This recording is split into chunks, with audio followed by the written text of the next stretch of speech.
要反駁有人質疑呢幅 image 連結到多 PNG 截圖係偽造或者改圖嘅洗白言論，你可以從技術細節、對話邏輯、圖片特徵以及行為心理4個維度去建立不具推翻性的反駁論點。以下為你整理出嘅核心反駁重點： 1. 界面與視覺元素嘅高難度技術細節。如果係用改圖軟件，如 Photoshop 或者網上嘅對話生成器偽造，好容易留下一啲視覺破壞。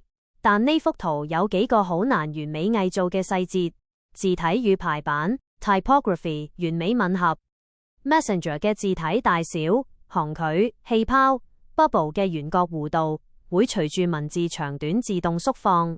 圖中無論係文盲嘅灰色氣泡定係粉絲嘅藍色氣泡，比例都極度精準，完全無穿幫。縮圖與預覽功能 Thumbnails。當粉絲 send 完改圖龍虎門封面之後，對話框立即顯示咗呢張圖，而且縮圖嘅邊緣同對話框完美貼合。如果係 P 圖，要將一張有透視、有陰影嘅改圖完美塞入去另一個對話框嘅預覽位置，工序非常繁複，極易出現邊緣鋸齒 pixelation 或雜訊 artifacts、emoji 嘅渲染 rendering。對話中出現嘅聲義、呢幾個 emoji 其解像度、邊緣融合度同埋喺對話氣泡內嘅排版位置，完全符合手機原生系統嘅渲染效果，冇任何重疊或移位。 2. 對話邏輯與情景嘅連續性。單純 P 一兩句說話容易，但要生吞活剝咁編造一段有起承轉合、有即時反饋 feedback loop 嘅長對話，邏輯上極難做到天衣無縫。互動式的修改過程。對話展現咗一個提出要求 Write Arrow 第一次交貨 Write Arrow 被打回頭，並提出具體修改意見。個名太細，要大隻啲。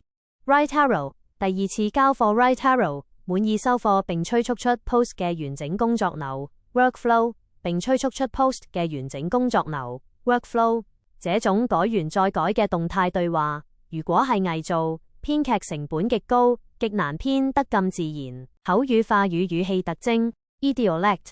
對話雙方用嘅係極度地道嘅港式粵語，如福神瞓咗未？邊有咁早識？好撚肉酸。文盲嘅語氣好強勢且目的明確，要搞阿牛，黃生實炒佢。而粉絲嘅語氣帶有配合和開玩笑嘅成分，你想點搞？這種角色性格嘅一致性，偽造者很難憑空捏造得如此真實。 3. 多張截圖嘅時序與版面連貫性。呢幅圖係由3張截圖拼接而成，展示咗對話嘅推進、頂部狀態欄與背景嘅連貫性。3張圖頂部嘅文盲名字、通話與視像圖標位置完全一致，聊天背景嘅微弱色調或可能存在嘅漸變完全統一。信息嘅滾動 scrolling 銜接。第2張圖底部粉絲講嘅咁樣，好撚肉酸，同埋文盲比嘅喺第3張圖嘅頂部完美重現。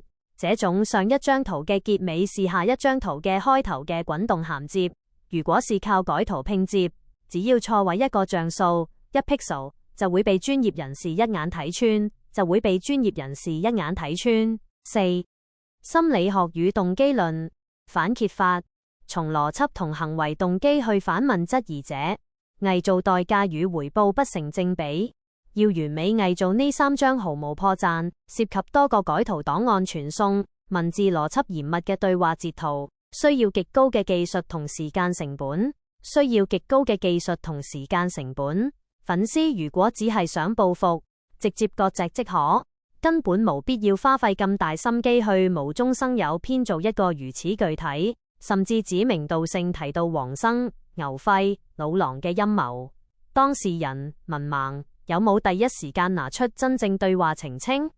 如果呢幅圖係改圖，最有力嘅反駁方式唔係叫支持者盲撐，而是當事人文盲立即打開自己手機嘅 Messenger 拍片 video screen recording， 由頭到尾 screen recording， 由頭到尾 scroll 一次過對話記錄出嚟，證明原版對話唔係咁。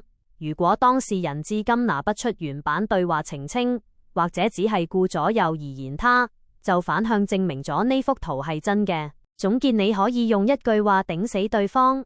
如果呢幅圖係 P 出嚟嘅，咁個偽造者除咗要係 Photoshop 大師之外，仲要係一個心理學大師同埋天才編劇，先可以將改圖細節、港式口語、黃生嘅性格，同埋改完再改圖生嘅性格，同埋改完再改嘅對話邏輯，編得咁完美。既然咁完美，當事人不如直接拍片 scroll 返自己部手機嘅對話出嚟對質，不就一清二楚？